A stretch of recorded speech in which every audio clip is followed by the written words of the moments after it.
Okay, so hi everyone. My name is Vidushi and I am a second year master student in the University of Saskatchewan's Department of Psychology. And today I am presenting my research on the uh, associations between subcategories of disgust, sensitivity, and homonegativity, e- e- examining intergroup contact as moderator. So before I start, I just wanna confess this that this kind of I'm doing this kind of online presentation for the first time.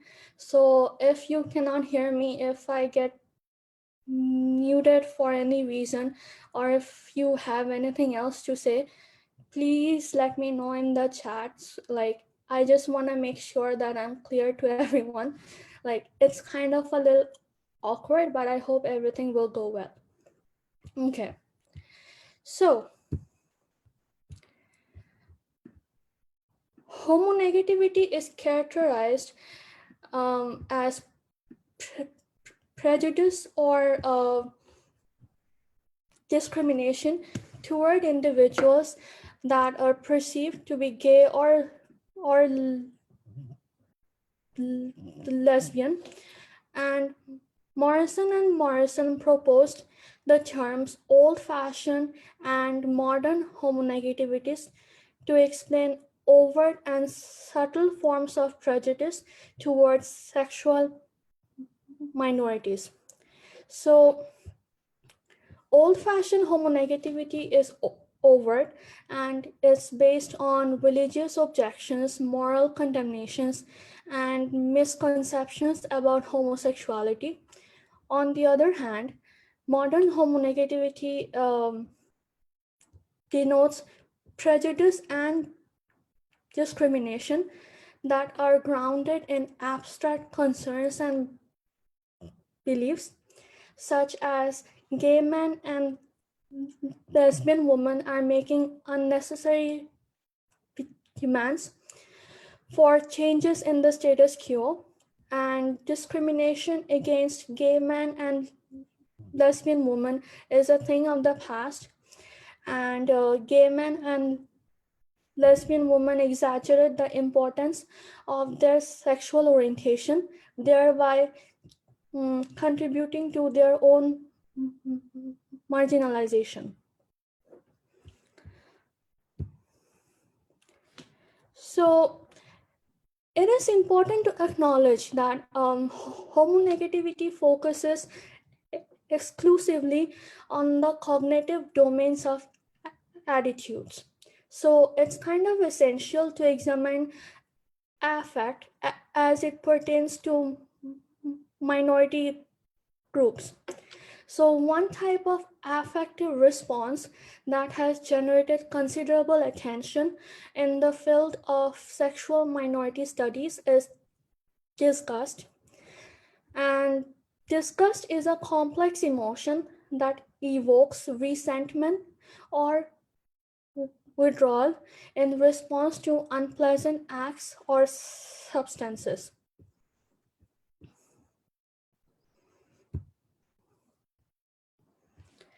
And one way psychologists um, focus on disgust is by examining disgust sensitivity.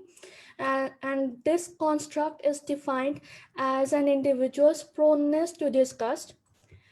So, um, uh, researchers have identified that disgust sensitivity is a multifaceted construct.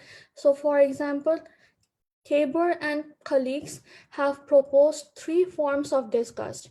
So, pathogen disgust functions to avoid objects that are likely to contain or remind of pathogen or infectious substances such as bodily fluids, dead bodies, etc.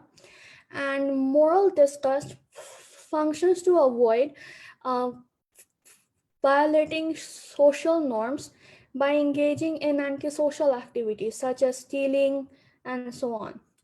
And finally, sexual disgust minimizes the likelihood that individuals will mate with suboptimal partners, which is an activity that might have a high biological cost. So, Morrison and colleagues have underscored the need to disrupt the association between disgust and homonegativity. So, in this regard, um, one of the propositions in the social psychological literature is Alpert's contact hypothesis, which argues that intergroup contact under appropriate conditions are likely to reduce prejudice toward minority groups. So, researchers have found that contact with gay persons has significantly decreased anti gay attitudes, such as opposing gay marriage or gay parenting. So, of critical importance is to see if intergroup contact can disrupt the association between disgust and homonegativity. And there is also some contradictory research, or rather a counter argument, by Hudson and colleagues, who have found the likelihood of intergroup, um, who have found about the prevalence of intergroup disgust, which occurs when individuals consider an outgroup as repulsive and they react negatively to outgroup group beliefs and practices. And researchers have evidenced that intergroup disgust in relation to prejudice toward um, immigrants and socially deviant groups such as Muslims and gay men are more prevalent. So, based on the gaps that there are no studies that were conducted to examine the associations between various forms of disgust, sensitivity, and two different forms of homonegativity, and whether these associations are stronger for gay men or for lesbian women, and the role of intergroup contact in all these associations, we conducted this study and we predicted that sexual disgust will correlate more strongly with homonegativity indices than pathogen and moral disgust. And um, disgust sensitivity, especially sexual disgust, will correlate more strongly with old fashioned homonegativity than with modern homonegativity. And also, we predicted that disgust sensitivity, especially sexual disgust, will correlate more strongly with homonegativity toward gay men than with homonegativity toward lesbian women. We did not predict anything regarding the role of intergroup contact in these associations because there is like contradictory research that intergroup contact can either evoke intergroup disgust or it can decrease prejudice toward gay men and lesbian women when occurs in appropriate conditions. So there were 263 participants. From them, 192 were females and 69 were males. And one participant preferred not to answer the gender question, and the other participant identified as a trans woman.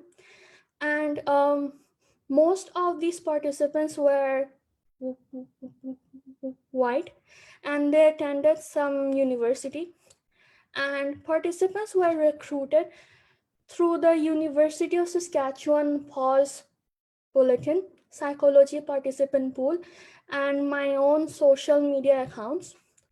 And an online survey was uh, utilized in which participants responded to measures on homonegativity and discussed.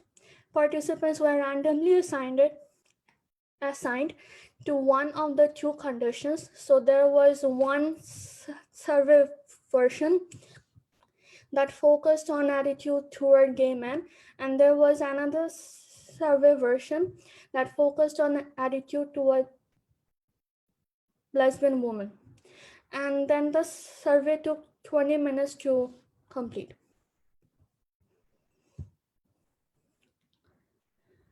And so these are the measures that we have used, and explaining all these measures will take a longer time than 12 minutes. So all I can say is that they are psychometrically sound, and the demographics included basic questions such as age, gender, sexual orientation, ethnicity, etc. And the intergroup contact were like more of a single item questions which focused on participants frequency and quality of contact with gay men and lesbian women.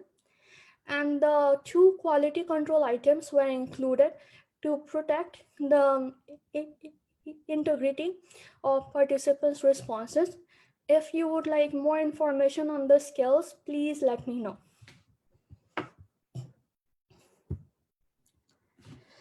So, sorry, just a sec.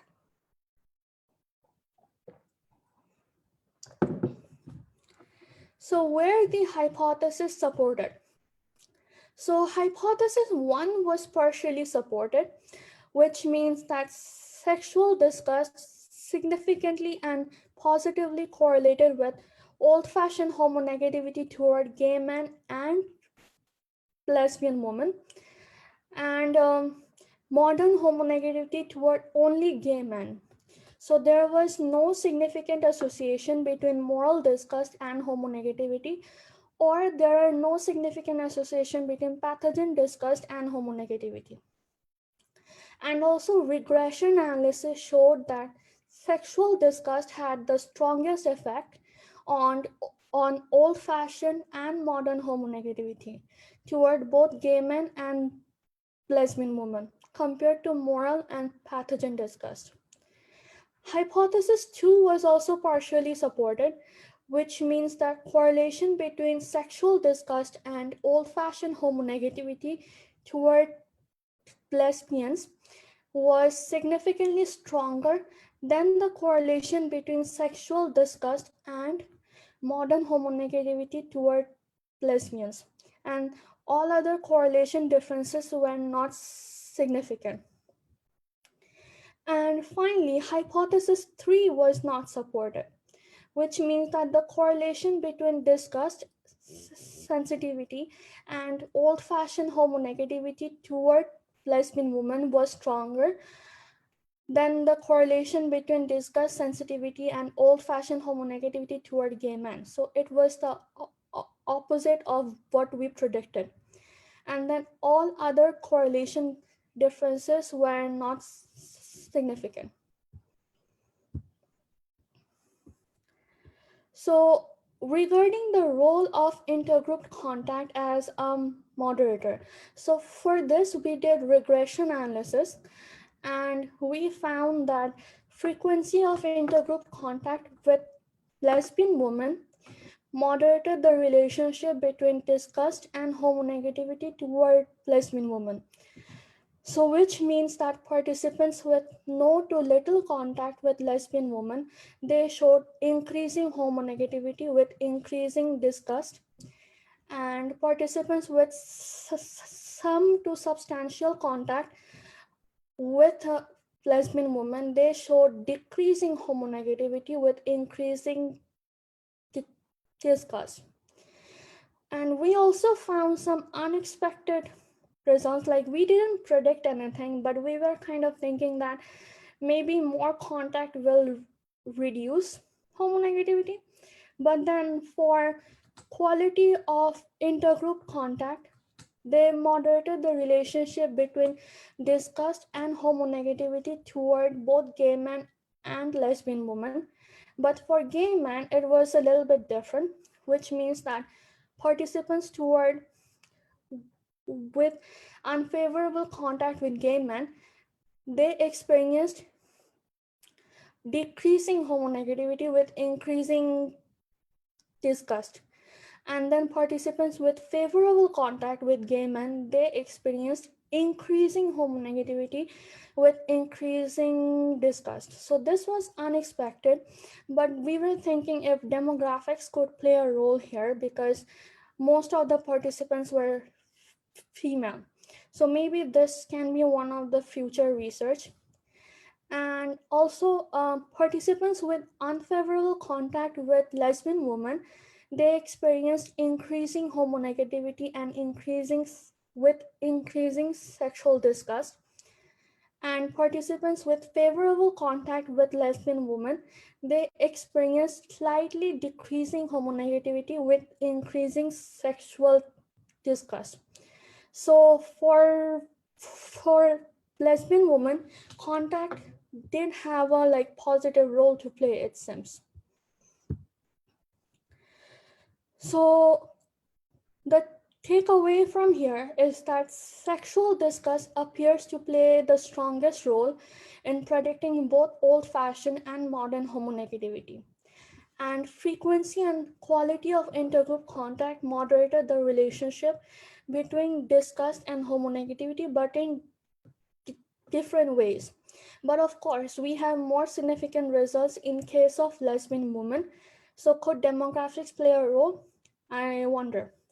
So future researchers can examine the impact of intergroup disgust on the idea of intergroup contact as a moderator in these relationships, and also whether sexual minorities experience internalized disgust, which may be associated to internalized homonegativity. So that can be something to look for. And finally, um, researchers can also adopt an intersectional approach, so which means that they can understand the racial, cultural, ethnic differences in the associations between disgust and homonegativity. So thank you so much for listening. I hope I didn't go over time. And here are my references. So any questions? Thank you. That was great. You didn't go over time at all. You're perfect. So if anybody has questions, they can use the raise hand feature, or you can type them into the question and answer box. Our next, Vidushi has the next presentation as well. We'll just you can take a slight break and grab another drink of water. If people have questions, they can ask the questions, and then whenever you want to switch your slides to the next talk, you're more than welcome to do that, and we'll continue through. And then, of course, there'll be time for questions. So if people have questions about either talk, they could ask them at the end as well. So whichever you'd like to do. You're good? Yeah. Great. I can change the slides, I guess. Yeah, change up the slides, take a little break, and let's see, it's 7:10, so why don't we just go for just a couple minutes, and then we'll get going again. Okay. So I guess nobody has any question for now, I guess. I'm not seeing any. Sometimes they come up later. Okay. Okay. Okay.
Okay, so here is my next presentation. I haven't talked this much in a very long time, so if I drink water a lot, please bear with me. Okay, so um, yeah, okay. So hi again. If there is any new attendee, my name is Vidushi and I am a master's student in the University of Saskatchewan's Department of Psychology. And thank you for watching my previous presentation for those who are still here. And today I will present my Bollywood media analysis entitled Legalized Homosexuality, Queering Bollywood, Alternative Sexualities in एक लड़की को देखा तो ऐसा लगा and शुभ मंगल ज़्यादा सावधान. The translations are how I feel when I see that girl and be extra careful of marriage, respectively. So I would like to thank my women and gender studies professors. And like I wrote this paper in their class, so they gave me a lot of feedback. So thank you, Dr. Josh Morrison and Dr. Mary Lovewood, for your valuable feedback on the paper. So, considering that the film titles are long, I will refer to them using the first two words just to make my life a little bit easier. So, the film Ek Larki is a romantic drama set in the locale of a small town in Punjab, India. And the lead character is Sweetie Chaudhary, played by a well-known Bollywood actress Sonam Kapoor Ahuja. She lives with her family and is a closeted lesbian since adolescence, and she is romantically involved with Kuhu, played by Regina Cassandra. And Kuhu is a non-resident Indian woman living in London, and Sweetie came out to her family after receiving support from Sahil, played by a well-known Bollywood actor Rajkumar Rao. And Sahil is Sweetie's friend and the male protagonist of the film. So yes, we do have a male lead in a lesbian-centric film, and he is a struggling playwright belonging to an affluent household, and his character kind of shifted from a romantic male hero to an straight ally for Sweetie. So the film maintains a suspense around Sweetie's sexuality, as she is shown having a secret, and then she comes out in the middle of the film to Sahil in a dramatic way when Sahil romantically pursues her. So the second half of the film portrays Sahil helping Sweetie to come out to her family and to obtain acceptance from them. So he arranges a musical to show Sweetie's story to everyone. And then finally, the film ends with a happily ever after trope wherein Sweetie's family accepts her sexuality and her relationship with Kuhu. On the other hand, sorry,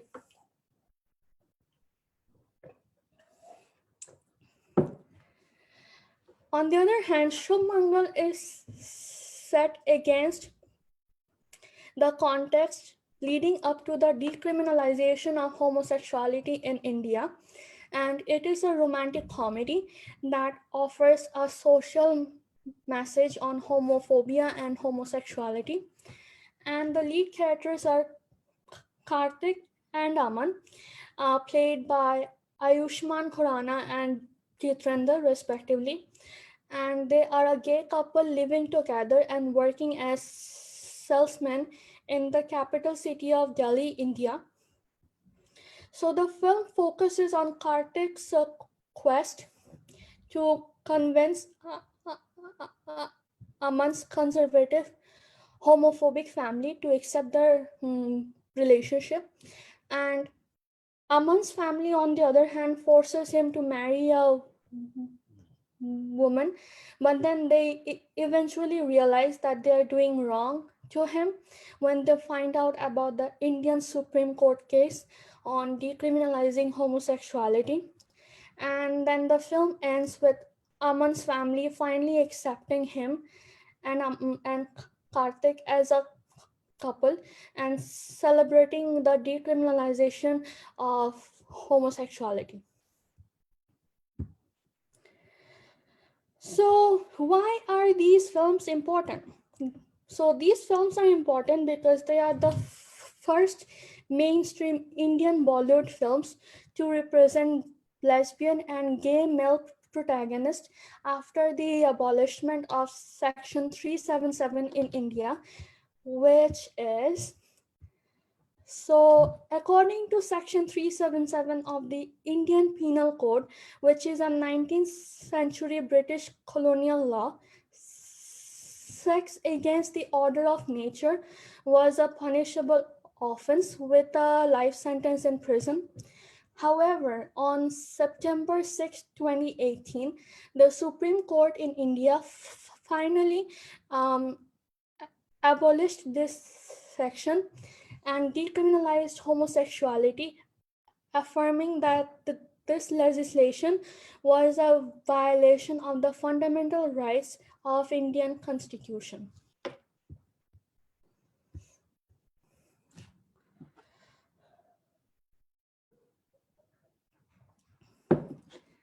So, the purpose of my paper was to explore the same-sex depictions in both the films, and and given the exploratory nature of the paper, because these films were recently uh, released and there is no paper like this, so I address the following question: how do these films portray queer narratives of love, identity, coming out, and family dynamics? So, the theoretical framework that I have chosen for this paper is queer diaspora, which intersects queer theory and diasporic studies. So, queer is a term. So, Brown and Nash, the researchers, they defined queer as a term that can and should be redeployed, fucked with, and used in resistant and transgressive ways. So, this is their code.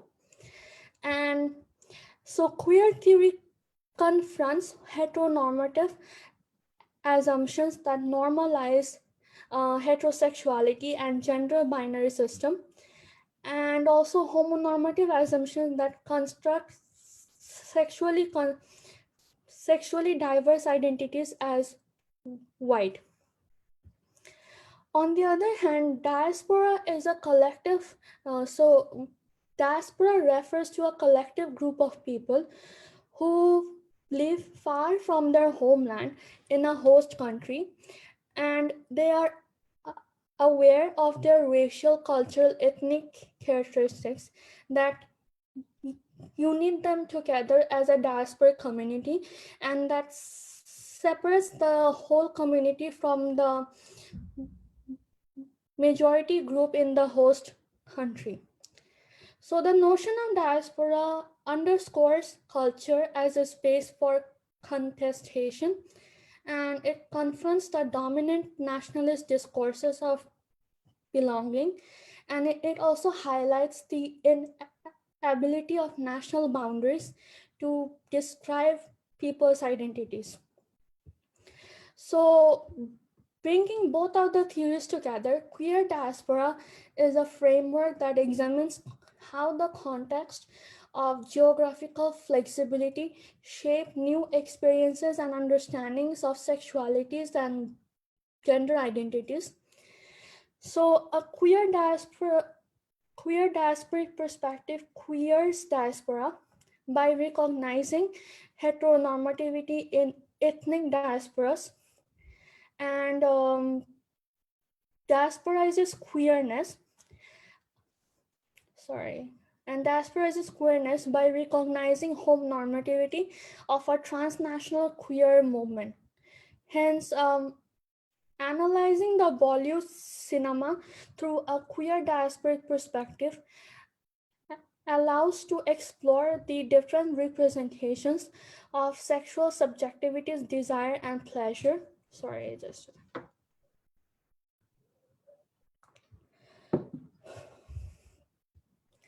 so queer diaspora is a suitable framework for this film analysis because the Bollywood industry is a diasporic, national, and transnational cinema, and is one of the few competitor of Hollywood. And as a Bangladeshi, South Asian, Canadian diasporic woman, I position myself as an audience who is within multiple diasporas, and thus I'm able to pursue multiple and contradictory meanings from the film narratives. So, I have conducted a qualitative content analysis of the films. So, qualitative content analysis refers to how meaning, like, refers to examining how meanings are created and communicated. So, therefore, I collected themes on the lead characters and contextual narratives to reveal the meanings that these films represent about queerness.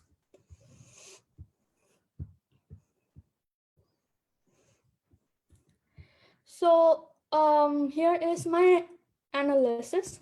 So in Eclerky, Sweetie is an introverted, demure, and soft-spoken woman who internalizes homophobia because she is raised in a traditional and conservative Indian household that excludes queerness. So this has resulted in a shift in her character from a happy-go-lucky teenager girl to a quiet introverted adult woman who is always like in her room behind the closed doors. So none of her family members know her true feelings and desires. On the other hand, Kuhu is an outspoken woman who is open about her sexuality and her love for Sweetie, but the importance of her character is not revealed until the first half an hour, until the final half an hour of the film. So the character of Kuhu is diasporized because she is not shown. She is shown settled in London, where queerness is more recognized and accepted. So this relates to the popular Bollywood portrayal of diaspora as a novel, dynamic cultural space where diasporic South Asians can exhibit problematic characteristics such as queerness.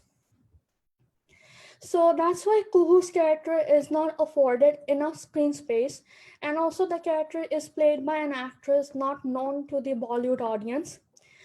And also like Sweetie and Kuhu wear traditional Indian feminine attires.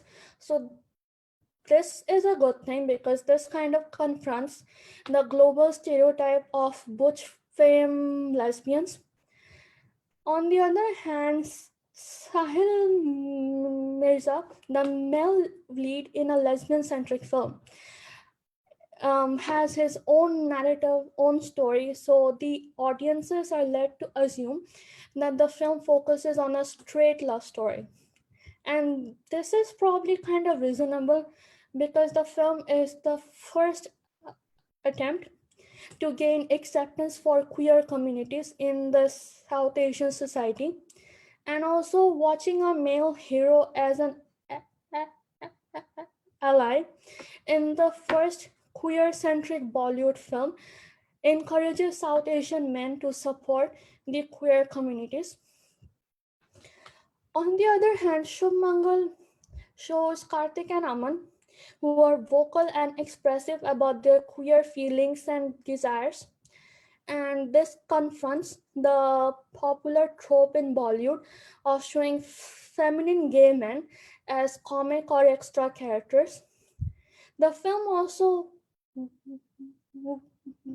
westernizes Karthik's character, so that means he dons nose ring, and he has a like flamboyant body language. This kind of corresponds to a Western gay male image where queer individuals have used dress, hairstyling, jewelry, tattoos, piercing, etc. to communicate their sexual identities and preferences to a wider community, which creates a sense of group identity that is separated from the dominant straight culture. On the other hand, Aman is average straight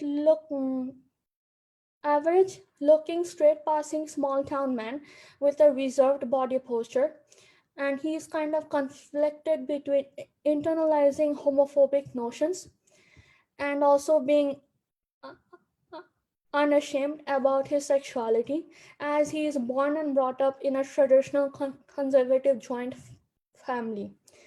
And the film portrays Karthik resisting the heteronormative norms of Aman's family in many ways. So Karthik often questions, contests, and pathologizes their homophobic ideas, and then taunts the world for calling queer person derogatory names. And also he problematizes the heteronormative assumptions that is institutionalized in South Asia. So for example, he kind of gives an example of the nursery poem Jack and Jill, and then he questions is like why can't why do Jill have to go with Jack? Why can't Jo- John go with Jack? So this is the kind of resistance that he shows.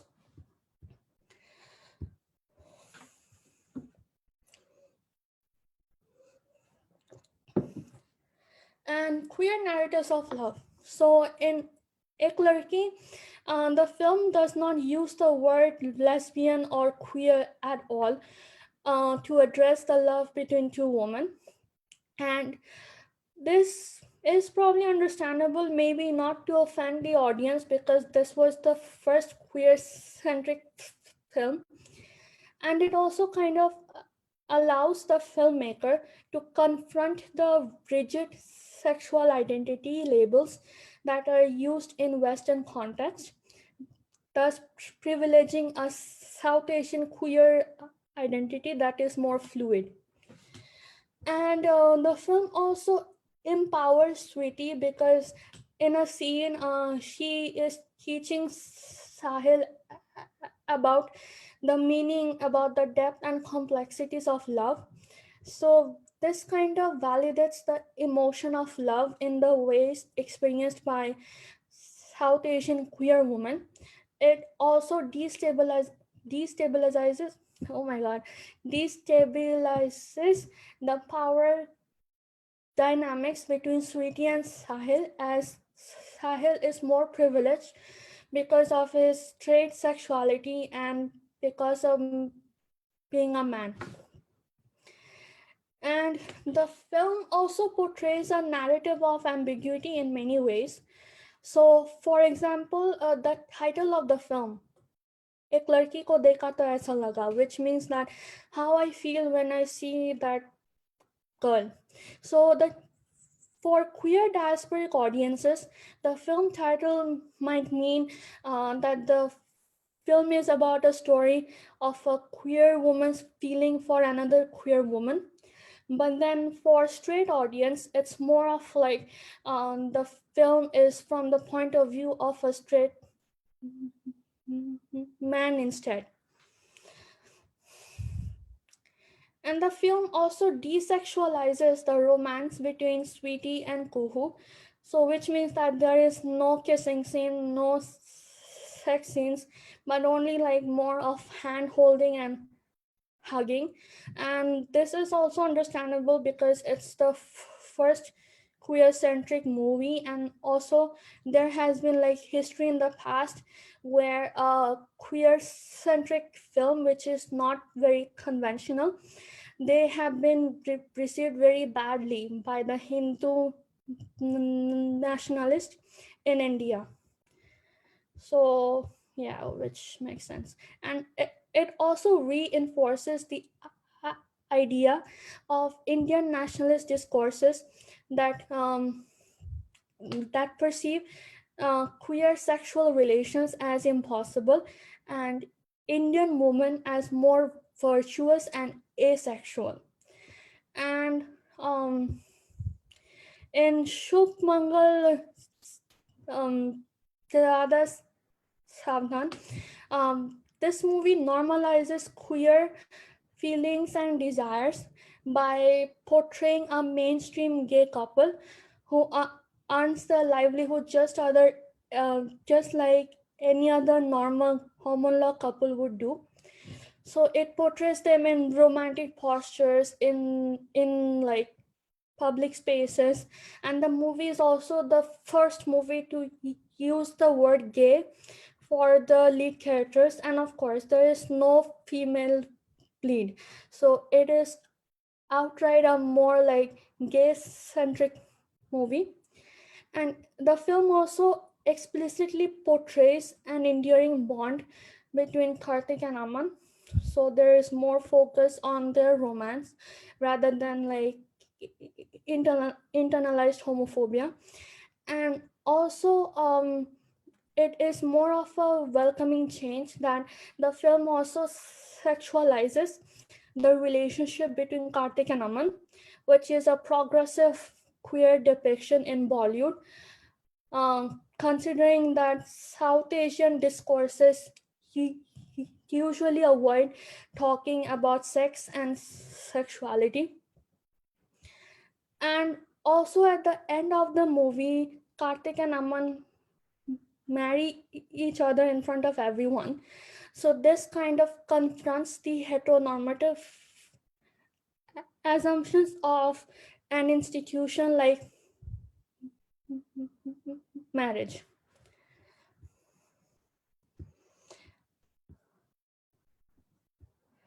Okay, so I have two more slides of analysis, which I should, I, I, I think it should go fine. So in queer narratives of coming out, inequality, like as I said, there like Sweetie comes out in the middle of the film, and then she problematizes over the society's perpetuation of heteronormativity. And then Sweetie narrates to Sahil about how she had to suppress her sexuality due to experience of bullying in school.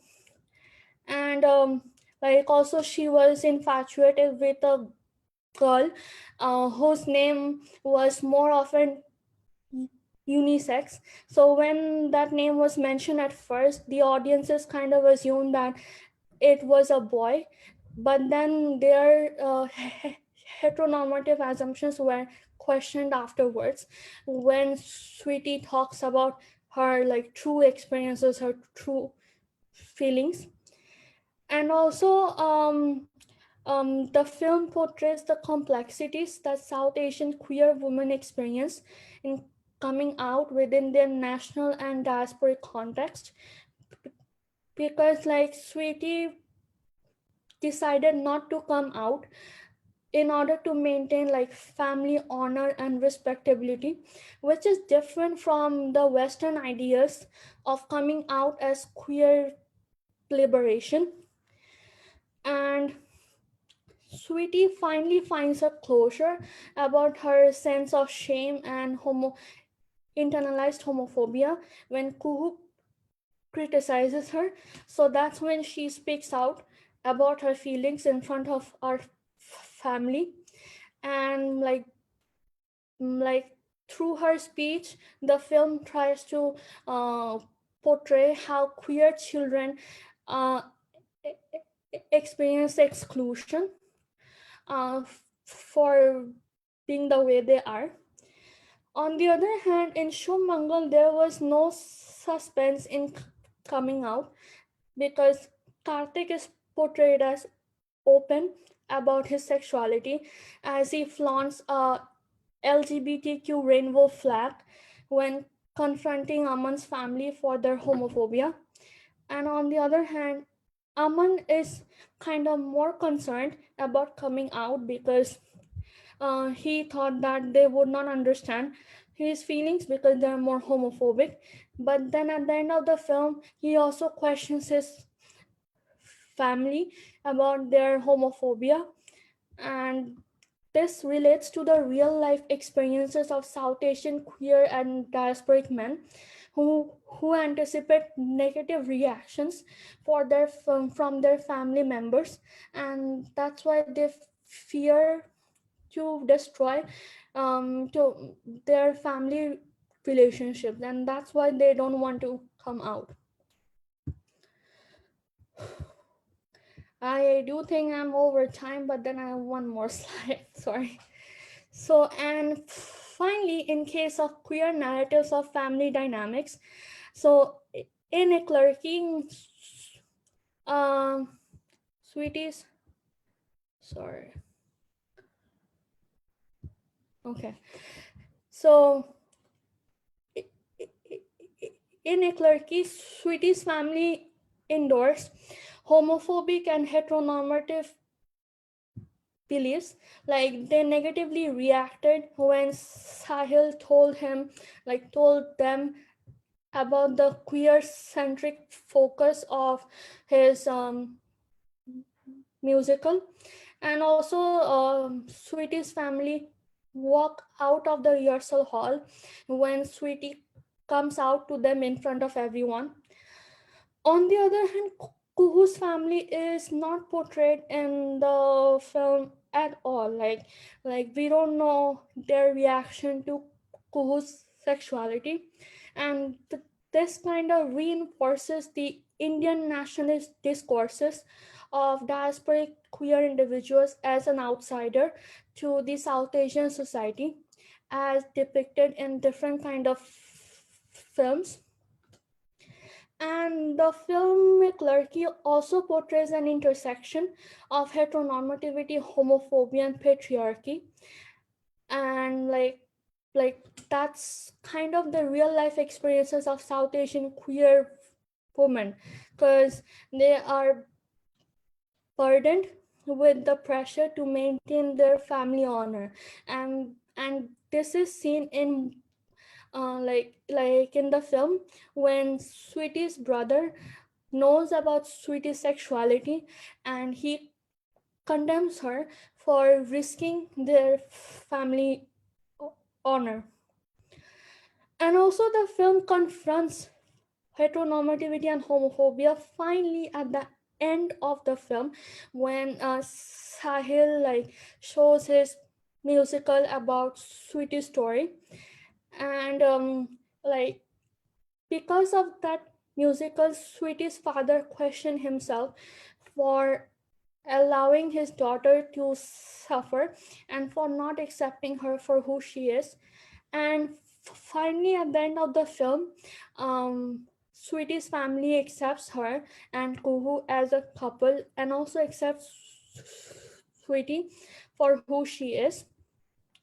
And this kind of also resonates to the real life experiences of Indian parents uh, after the decriminalization of homosexuality, because they are they uh, gradually start to learn to accept their queer children's sexuality and resist their own homophobic values and ideas.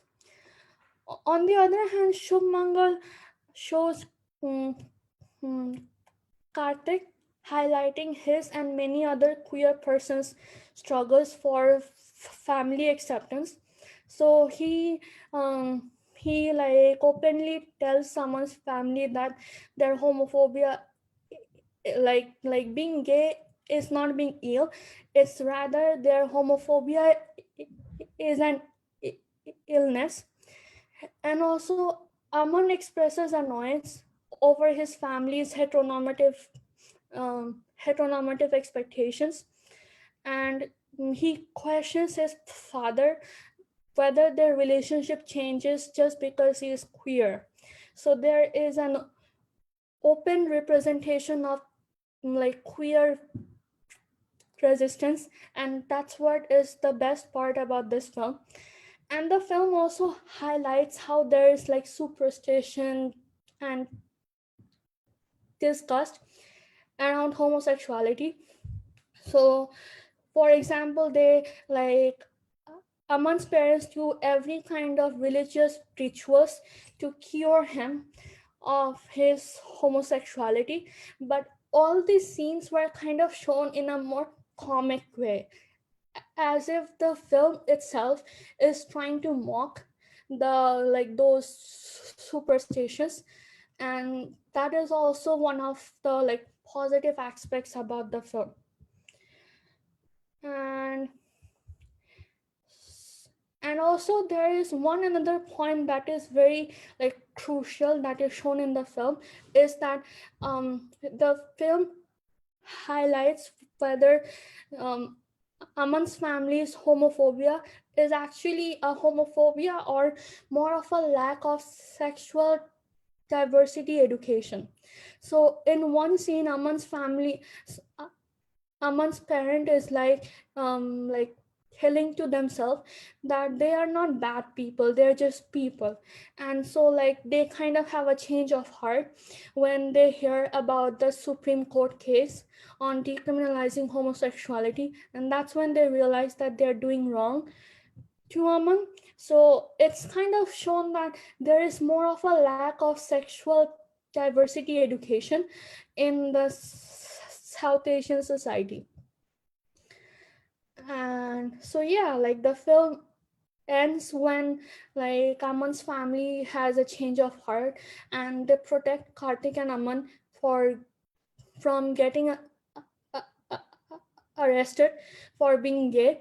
And like they are like the film also ends with a happily ever after trope, as um like the film ends with the decriminalization of homosexuality, and Aman's family and Karthik and Aman, they are celebrating this moment.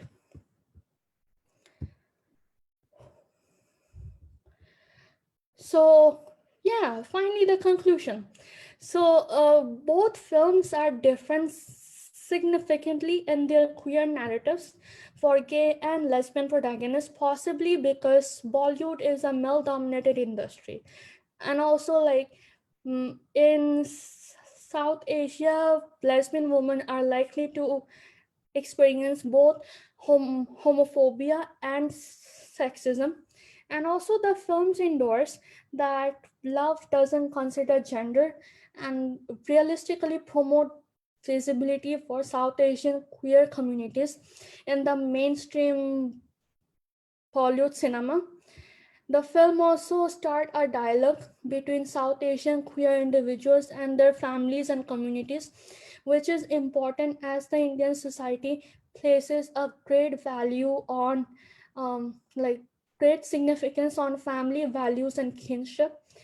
And also, a queer diasporic reading of these films uh, allows the Bollywood filmmakers to recognize the positive impact of their intersectional storytelling on the South Asian national and diasporic populations. So, yeah, that's it. Finally, thank you for listening my long presentation, and here are my references. Thank you very much. If anybody has a question, they can use the raise hand feature or use the question and answer feature to type in their questions.